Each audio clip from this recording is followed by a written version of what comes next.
Also happening right now on the right of your screen, let's go to this. This is Mark Rutte, the NATO chief, talking about his relationship with President Trump and also NATO's role in the ongoing conflict with Iran. Let's listen. Again, for the second time in the 20th century, the long arm of history reaches out to the new world to come to the defense of the old. And let's not repeat that mistake. That was one reason to create NATO. But the main reason to create NATO is there because there is a case to be built for the Europeans, for the transatlantic community as a whole, including the United States and Canada, to stay safe. And for the United States to stay safe, you need a secure Europe, yes, but you also need a secure Arctic. You need a secure Atlantic, because otherwise the Russians and others might pose a threat. And we know by now, hey, let's not be naive about this, that you cannot separate what happens in the Indo-Pacific from what happens in the Atlantic. It is China and North Korea and the Russians working together with Iran when it comes, for example, to the war effort, unprovoked war of aggression of Russia against Ukraine. They work together.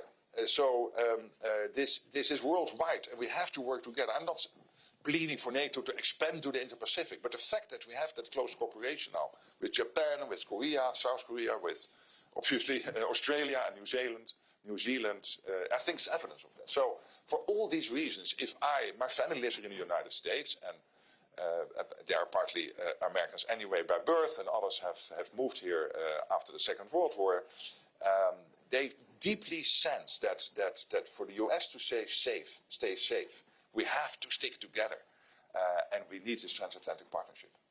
One of the things that we do at the Reagan Institute is public opinion polling among the American people, and our latest data before a couple months ago, before sort of the current moment with Iran, especially. But a majority of Americans have a favorable view of NATO, 70% in our latest poll, which is actually about 10 points above its usual number in the U.S. And a majority of Americans also oppose withdrawing the U.S. from NATO. And so some of those messages, I think, are resonating with the American people. Let's turn to Iran and talk about the state of play there. You said in your remarks that it's good that the Iranian nuclear capability has been degraded, their ability to export chaos has been degraded.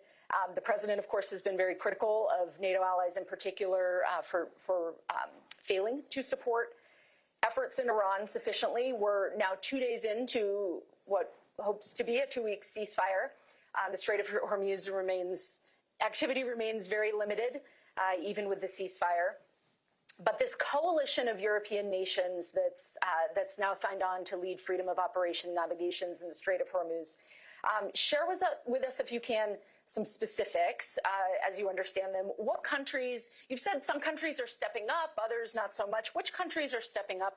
What are they going to deliver in the Strait of Hormuz? Yeah. And what can we do about the countries that are not yet at the table? Yeah, so I think two elements to my reaction, to my answer. One is it has always been a long-standing position of NATO that Iran should not get its hands on a nuclear capability, but also not on a ballistic missile capability. And the fact that under US leadership, those capabilities have been severely degraded is good news. Existential news for Israel, existential news for the Middle East, but also for Europe and for the whole world. And I know there are those who pleaded to continue the negotiating track, but hey, listen, we know what happened with North Korea. There can be a moment where you've negotiated so long that, guess what? North Korea got its hands on the nuclear capability, then it is too late.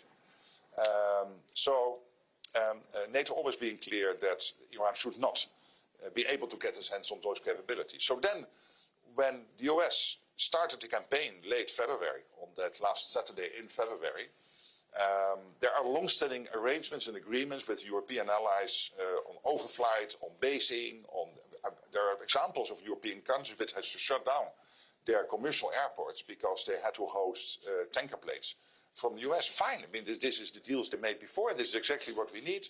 This is the US also being able to make use, as I said, for Europe to be a power production platform for the United States. And this is part of the deal. Not all European nations, but most did, sometimes with a little bit of delay. And there I think part of the explanation is the fact that the president wanted to maintain the element of surprise, which I totally understand.